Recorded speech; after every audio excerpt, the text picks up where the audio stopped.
ইমাম না, আমি এই ইমাম নয়, পেশ ইমাম, নতুন মসজিদ পেশ ইমাম। এই যে না না,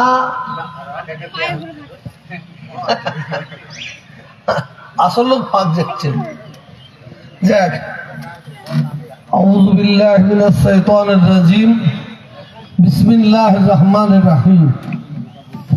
সর্বপ্রথমে ভারতের দ্বিতীয় মুসলিম তীর্থভূমি ফুরফুরা দরবার শরীফ মুজাদ্দিদ আওয়ানাত ফাউন্ডেশনের তরফ থেকে আজকে মঞ্চ বিশিষ্ট সম্মানী ব্যক্তি যারা আছেন এবং সম্মুখে সম্মানীয় ব্যক্তি যারা আছেন সকলকে ভারতের দ্বিতীয় মুসলিম তীর্থভূমি ফুরফুরা দরবার শরীফ মুজাদ্দিদ আওয়ানাত ফাউন্ডেশনের তরফ থেকে প্রীতি, শুভেচ্ছা, ভালোবাসা সহ মুবারকবাদ জানাচ্ছি।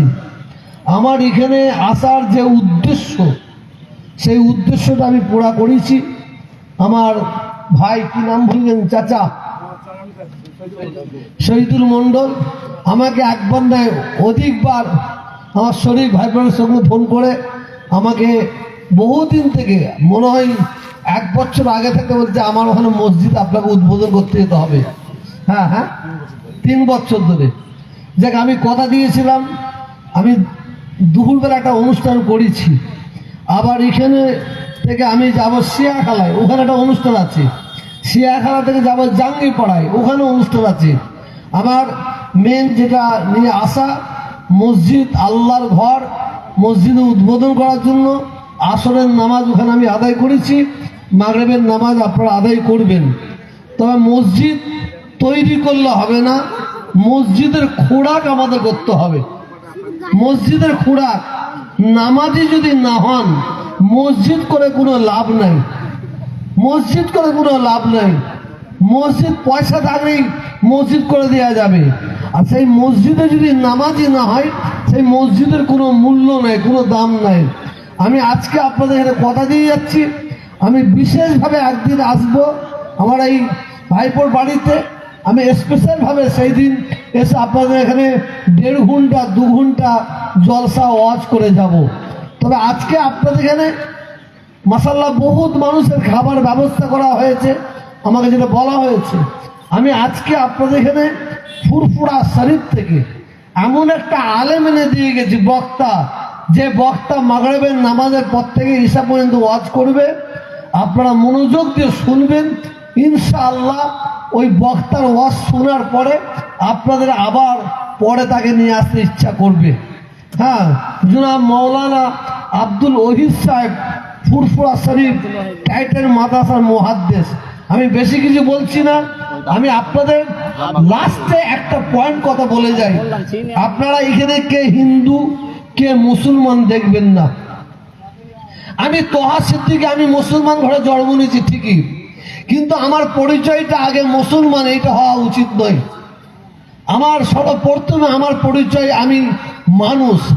এই এমএলএ সাহেব এসে বসে আছেন, উনি হিন্দু, ওনার হিন্দু পরিচয় দেওয়া আগে ঠিক নয়, কিন্তু ওনার পরিচয় আগে হচ্ছে উনি মানুষ। আমরা মানুষ হিসাবে জন্মেছি, অতএব আমাদের পরিচয়টা হবে মানুষের। তারপরে কোরআন পাকের মধ্যে আছে লাকুম দীনুকুম ওয়ালিয়া দীন, তুমি তোমার ধর্ম করো, ওকে ওর ধর্ম করতে দাও। মনে রাখবেন, যদি কেউ অন্যের মাকে যদি ভালোবাসতে না পারে, সে কোনোদিনই তার নিজের মাকে ভালোবাসতে পারবে না। মনে রাখবেন, যদি কেউ অন্যের ধর্মকে যদি শ্রদ্ধা করতে না পারে, সে কোনোদিনই তার নিজের ধর্মকে শ্রদ্ধা করতে পারবে না। আমি সবশেষে বলে যাই, সারা ভারতবর্ষের অবস্থা জানেন, বাংলার অবস্থা জানেন। একদল অসৎ চরিত্র রাজনীতির নেতা নেত্রী, তারা নিজেদের আখের বুঝাবার জন্য হিন্দু মুসলমানের মধ্যে দাঙ্গা লাগিয়ে দিয়ে তারা নিজেদের ফায়দা নেবার চেষ্টা করে।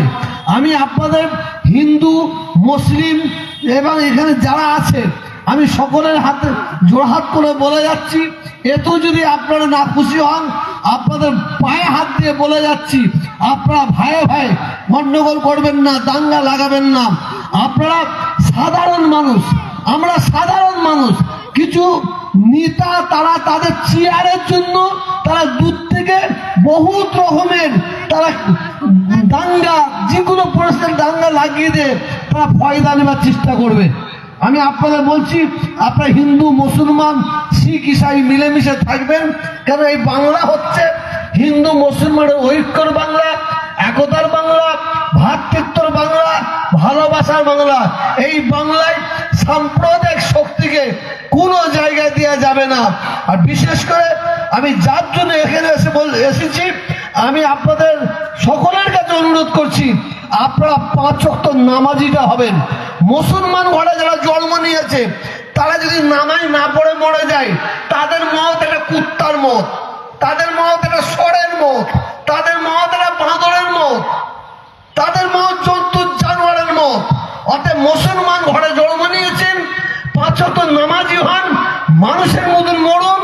যখন মরবেন মুখ দিয়ে কালমায় লা ইলাহা ইল্লাল্লাহ মুহাম্মাদুর রাসূলুল্লাহ সাল্লাল্লাহু আলাইহি ওয়াসাল্লাম এই কালমা পড়তে পড়তে যেন আমাদের মওত হয়। এই বলে আমি আমার বক্তব্য শেষ করছি। ইনশাআল্লাহ আমি কথা দিয়ে যাচ্ছি, একদিন আবার আসবো, শুধু ইনার বাড়ির সামনে আমি বসে জলসা করব। নিশ্চয়ই আপনার দাওয়াত দেবে, দাওয়াত দেবে নিশ্চয়ই দেবে, আসবেন। আর আমি এমএলএ সাহেবকে 2-1 কথা বলতে বলছি, কারণ নামাজের টাইম হয়ে আসছে। ধন্যবাদ। নারায়ে তাকবীর, নারায়ে তাকবীর, নারায়ে তাকবীর, আল্লাহু আকবার। পীরজাদা তোহা সিদ্দিকী সাহেব আমাদের এলাকায় এসেছেন, এটা সবচেয়ে বড় পাওনা আমার। সেজন্য যখন এই ধর্মীয় জলসার আমাকে বললেন কে আসবেন, বলে পীরজাদা তোহা সিদ্দিকী।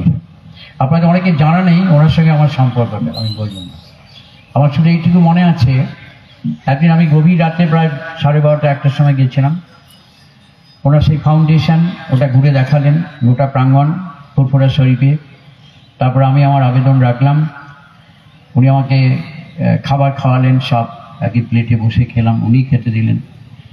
কিন্তু আমি ফেরার সময় যখন দেখি, তখন ভোরের রাতে যে নামাজ হয় তার জন্য 1000 মানুষ, আমি অভিভূত হয়ে গেছিলাম যে একটা ধর্মীয় প্রতিষ্ঠানে সমাজসেবামূলক কাজ চলে, উনি সেটা করেন।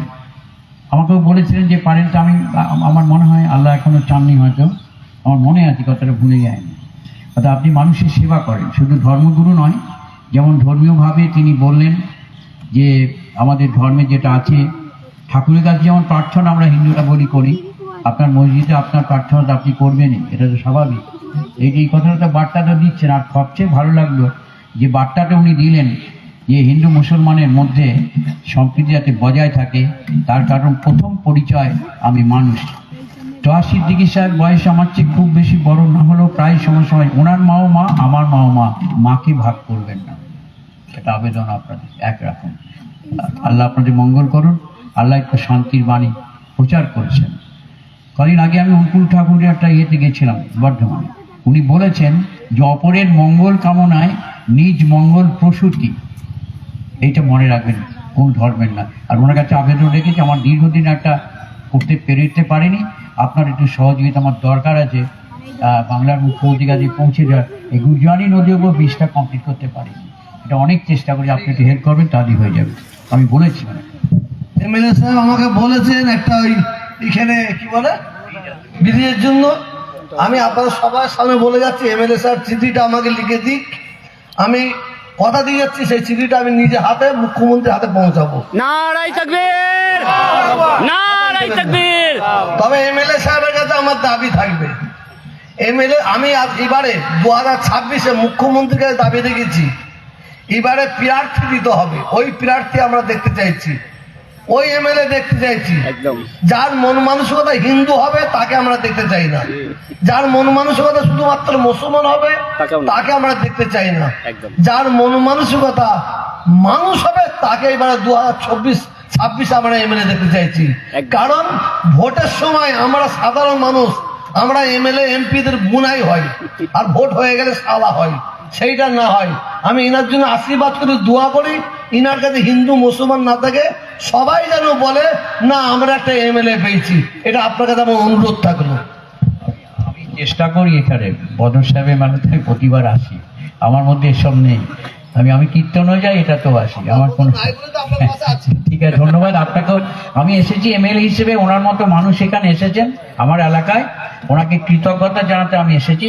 আপনি ভালো থাকুন, আল্লাহ আপনার মঙ্গল করেন। আপনারা সবাই, আমার মনে হয় কেউ পড়বে না, মাগরিবের নামাজ পড়বেন, উজু করে মাগরিবের নামাজ পড়বেন, নতুন মসজিদে চলে যান।